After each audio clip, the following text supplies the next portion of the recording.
Assalamualaikum warahmatullahi wabarakatuh. Perkenalkan, nama saya Raka Pratama dengan NIM 201114287767. Di sini saya akan menjelaskan pertemuan 1 dan pertemuan 2, yaitu berjudul tipe data dan rekursi. Sini ada agendanya. Penjelasannya: tipe data, array, larik, rekaman, record, rekursi, pengertian rekursi, proses rekursif, fungsi Fibonacci, menyusun permutasi. Yang pertama, tipe data. Tipe data dalam bahasa pemrograman Pascal, semua perubahan yang akan dipakai harus sudah ditentukan dengan tipe datanya. Dengan menentukan tipe data, suatu perubah sekaligus menentukan batasan nilai perubahan tersebut dan jenis operasi yang bisa dilaksanakan atas perubahan tersebut. Bentuk umum dari deklarasi tipe data adalah type pengenal tipe dengan pengenal nama pengenal yang menyatakan tipe data, tipe data yang digunakan. Selanjutnya ada array, larik. Array adalah tipe terstruktur yang mempunyai komponen dalam jumlah yang tetap, dan setiap komponen mempunyai tipe data yang sama. Posisi masing-masing komponen dalam array dinyatakan sebagai nomor indeks. Dalam bentuknya, array dapat kita tinjau dari segi pengaturan struktur datanya dalam konteks dimensi sebagai berikut. Array 1, dimensi, contoh, list vektor. Array 2, dimensi, contoh, table, matriks 2 dimensi. Array 3, strip, dimensi, contoh, matriks 3 dimensi. Bentuk umum dari deklarasi tipe array adalah var nama array index of type, keterangan var, array, of, kata baku yang harus ada, nama, titik 2, nama array yang akan dideklarasikan dalam huruf kecil semua, indeks, cacah elemen pada array, batas nilai awal dan nilai akhir array, type atau tipe array. Tipe array bisa sembarangan tipe. Contoh pendeklarasian array: var gaji, titik 2, array, buka kurung, 1,10, tutup kurung, of real.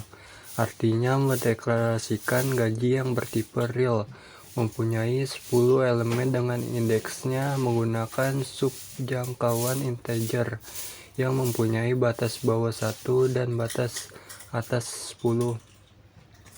Selanjutnya, contoh pendeklarasian array dimensi 1. Seorang mahasiswa mempunyai 3 buah nilai, maka deklarasinya adalah var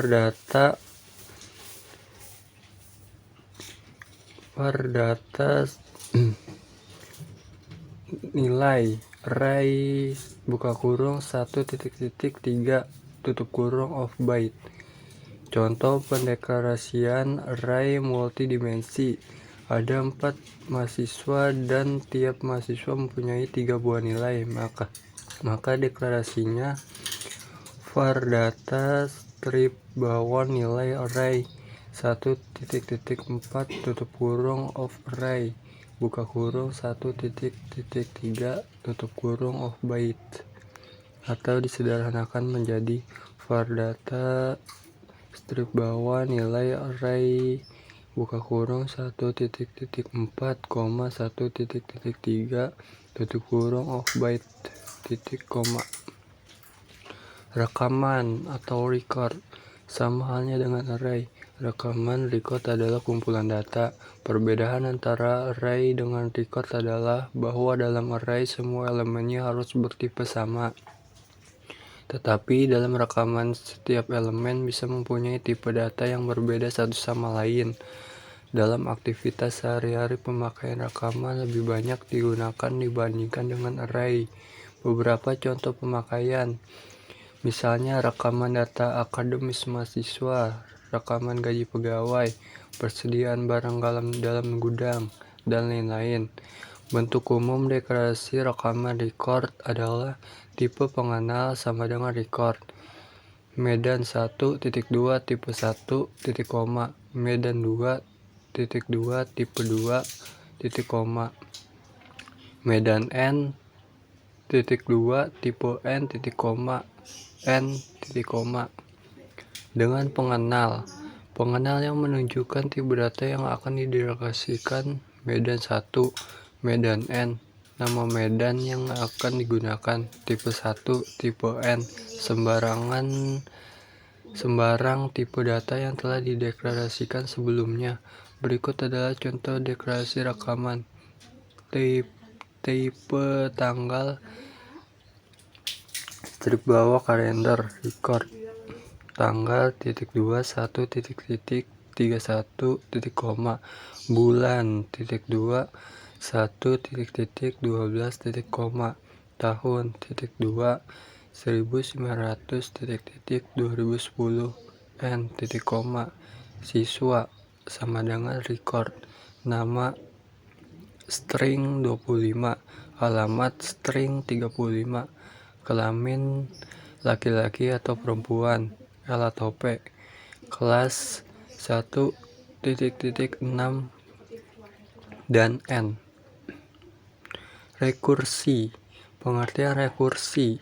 Salah satu keistimewaan yang dimiliki Pascal adalah bahwa Pascal dapat melakukan suatu proses yang disebut dengan proses rekursi. Sifat rekursif ini dimiliki oleh beberapa statement Pascal. Rekursif berarti suatu proses dapat memanggil dirinya sendiri. Dalam rekursi sebenarnya terkandung pengertian prosedur atau fungsi. Perbedaan adalah bahwa rekursi dapat memanggil dirinya sendiri, tetapi prosedur atau fungsi harus dipanggil lewat pemanggil prosedur atau fungsi. Rekursi sendiri merupakan teknik pemrograman yang penting, dan beberapa bahasa pemrograman modern mendukung keberadaan proses rekursi ini. Dalam prosedur atau fungsi, pemanggilan ke dirinya sendiri bisa berarti proses berulang yang tidak dapat diketahui kapan akan berakhir. Dalam pemakaian sehari-hari, rekursi merupakan teknik pemrograman yang berdaya guna untuk digunakan pada pekerjaan pemrograman dengan mengeksplikasikannya ke dalam suku-suku dari program lain dengan menambahkan langkah-langkah sejenis. Contoh paling sederhana dari proses rekursi adalah proses menghitung nilai faktorial dari bilangan bulat positif dan mencari deret Fibonacci dari suatu bilangan bulat. Nilai faktorial secara rekursif dapat ditulis sebagai O tanda seru sama dengan 1, N tanda seru sama dengan N kali N-1 untuk N lebih besar dari 0, yang secara notasi pemrograman dapat ditulis sebagai faktorial O sama dengan 1 faktorial N kali faktorial N-1 persamaan di atas merupakan contoh hubungan recurrence relation yang berarti bahwa nilai suatu fungsi dengan argumen tertentu dapat dihitung dari fungsi yang sama dengan argumen yang lebih kecil. Persamaan satu yang tidak bersifat rekursif disebut nilai awal. Setiap fungsi rekursif paling sedikit mempunyai satu nilai awal. Jika tidak, fungsi tersebut tidak dapat dihitung secara eksplisit. Proses rekursif. Fungsi faktorial N.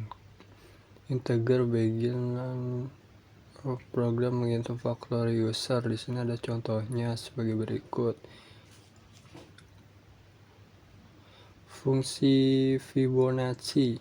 Dengan cara yang sama, Anda dapat melacak proses yang terjadi pada saat Turbo Pascal mengeksekusi fungsi Fibo. Untuk nilai N tertentu, fungsi Fibo dapat diimplementasikan seperti yang tersaji dalam program berikut. Di sini ada fungsi Fibo. Dan ada contohnya. Menyusun permutasi. Contoh lain dari proses rekursif yang akan disaji adalah untuk menyusun sebuah permutasi yang mungkin dari sekelompok karakter. Sebagai contoh, jika kita mempunyai 3 buah karakter A, B, dan C, maka sebuah permutasi yang mungkin dari ketiga karakter ini adalah ABC, BAC, CAB, ACB, BCA, CBA. Secara umum, banyak permutasi dari N buah karakter adalah N faktorial. Dalam contoh di atas, N sama dengan 3. Sehingga banyakkan permutasi adalah 3. Tanda seru sama dengan 6. Proses penyusunan permutasi dapat dijelaskan sebagai berikut. Di sini ada penjelasan permutasi. Cetak elemen ke-1 dan cetak permutasi elemen kedua sampai ke N. Permutasi N-1 elemen. Cetak elemen kedua dan cetak permutasi elemen ke-1 elemen ketiga sampai ke N. Cetak elemen ketiga dan cetak permutasi elemen ke-1 elemen kedua elemen keempat sampai ke N, dan seterusnya sampai langkah terakhir akan dicetak elemen ke N dan cetak permutasi elemen ke-1 sampai elemen ke N. Proses di atas diulang terus sampai dicetak permutasi dengan satu elemen. Sebagai contoh untuk N3, maka caranya adalah cetak A dan cetak permutasi BC, cetak B dan cetak permutasi AC, cetak C dan cetak permutasi AB. Dari contoh di atas dapat dilihat bahwa banyaknya elemen yang dipermutasikan makin lama makin sedikit sampai sama dengan 1.